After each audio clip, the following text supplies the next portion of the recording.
Can I talk about House Bill 1056 in Texas? This is the gold currency, silver currency, recognizing it as a currency bill.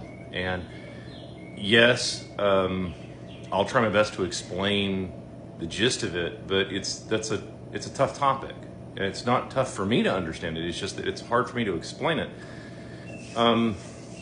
What House Bill 1056 seeks to do is turn gold and silver, or is to recognize it as legal tender. Well, it's already legal tender because there's two laws on this planet, physics and conscience, and everything else is somebody's opinion. Keep in mind that all laws, the origin of most all laws on this planet is somebody trying to get rich. That's it. You create a law, you create a business. You create a law, you create a profit opportunity. That's all most laws are.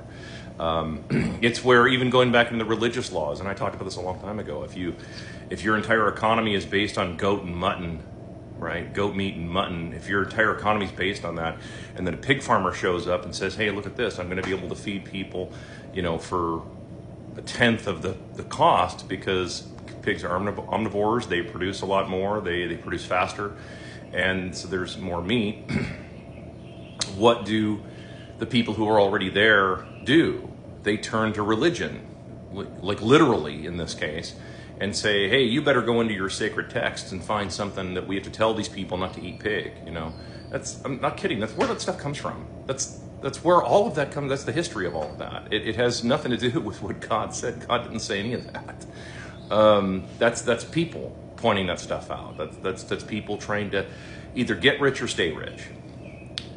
1056 is really kind of no different. It's just saying that if you're wanting to, it tells the comptroller, hey, if somebody's using gold, then you just revalue it back to dollars. It always comes back to dollars. Every time you're trying to measure something in dollars as value, you're being ripped off.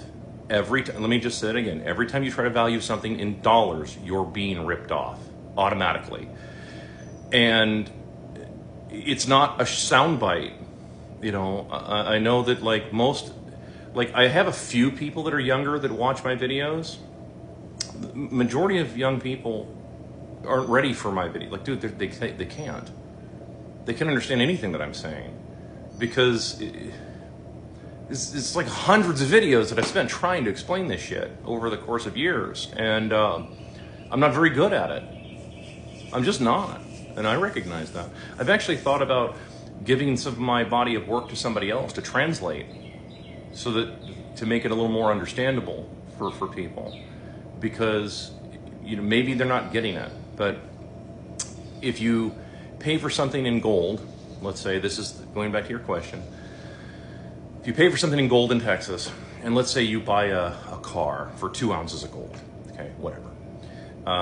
The person who sold it for 2 ounces of gold is happy with the 2 ounces of gold. You were happy to pay the 2 ounces of gold. You have the car.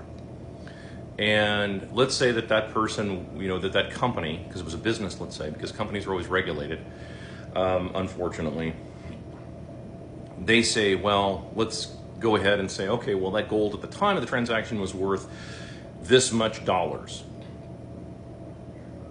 They convert it back to dollars. They're always going to convert it back to dollars instead of just saying measuring it at 2 ounces of gold. Because if they measure it at 2 ounces of gold, then that measurement doesn't change. Dollar measurement changes all the time. It's because it's a free-floating fiat currency conjured from nothing, has no intrinsic or mathematical value of any kind. It's just a scam. So they convert it to that and then say, oh, you owe this much money in taxes. Now, if you want to get really technical, and I don't have one here, but if you look up gold American Eagle coins, specifically gold American Eagle coins that are minted by the U.S. Mint, not the Franklin Mint. These are not collector coins. These are gold U.S. currency coin made of gold bullion. If you look those up, they have them on APMEX and others and stuff. But if you look those up, you can look at what they look like.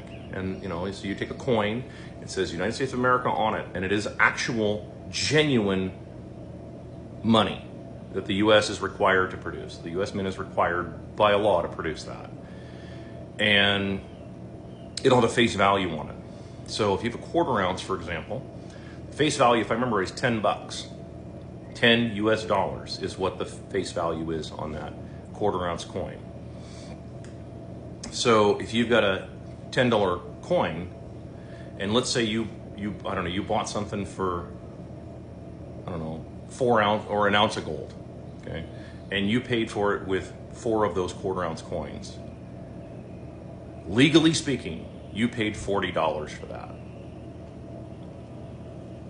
There isn't a court in this country that can go against that, because legally you paid in coin that has an amount, a face value amount. Now the argument is, well, but that's worth $3,300. No, it's worth whatever somebody was willing to trade it for, and it doesn't make any difference what a dollar amount. This is why the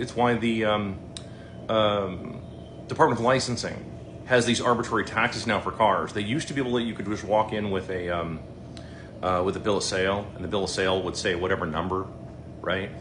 And when it would say a number, they would charge you taxes based on that. Well, they got rid of that, and they just have this book now that says, oh, well, we say it's worth this much.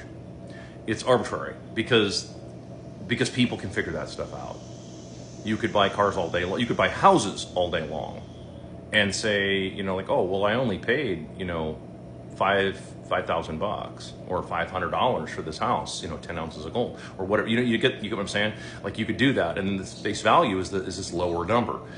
And like I said, I mean, like, this has been upheld in courts. The courts really can't go against this because they don't want to walk in and have to argue why this $50 bill, you're saying this $50 bill is worth less than this coin that says $50 as well. They don't want to walk into a courtroom with that. Because if you cross-examine, especially if you cross-examine as harshly as I do, they're fucked. They're completely fucked. They will have no way out of that. And so they're gonna have to answer that goddamn question. Why is one worth more than the other? And it's not supposed to be. In other words, they've inflated the currency to the point of total worthless dog shit level money. That's a fucking joke, a Ponzi scheme. So that's really, it doesn't really do a whole lot until now. What would do something would be a bill that says, yeah, Texans can transact in this, and we're just going to tax it based on the amount of gold, not dollars, and we're not converting anything back to dollars. If that happened, there would be airstrikes in Texas. King Dingling, that orange dipshit, and his band of piece of shit, like all those fucking clowns, they would say, oh my God, Texas is in rebellion. Serious. This is why the Texit people have the problem they do. The Texit issue, like there's a reason why they have the problem. They can't reconcile two things that I've brought up on many occasions. They can't reconcile the money issue, and they can't reconcile the gun issue. They can't reconcile those. If they could reconcile those, then in other words, if they did say, well, we're not going to have any more restrictions on armaments for Texans, and we're not going to use U.S. dollars anymore, I promise you that would start a so-called civil war. Now it'd be over pretty quickly because most of the Pride Parade U.S. military, fuck those guys. Okay, they can't win wars, they can't do shit and everything, and all their equipment's fucking garbage. I know this. I work on their fucking equipment, so it's fucking garbage. So, anyway, yeah. So, I hope that answered your question.